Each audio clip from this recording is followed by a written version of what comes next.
ஏன்னா வீடு ஆமாம் வீட்டில் இருந்து வீடு கூட கட்டணுமா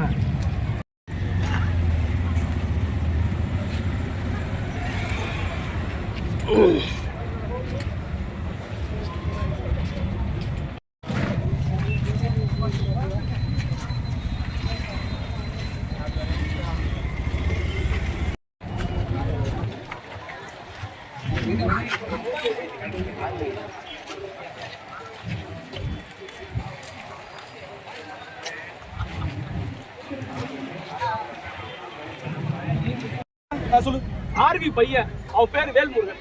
இன்னைக்கு 30 பேத்தோட அருவாளோட வந்து அந்த அருவா கட்டை உடஞ்செல்லாம் வீட்டுல கிடக்கு. டிவியை உடைச்சிருக்காங்க, சேரு, வாஷிங் மிஷின் 24 மணி நேரம் கம்பெனி கொடுத்து என்ன எப்படி நீங்க வரீங்க? எங்க ஒரு வார்த்தை கூட கேட்கல. எங்களுக்கு அந்த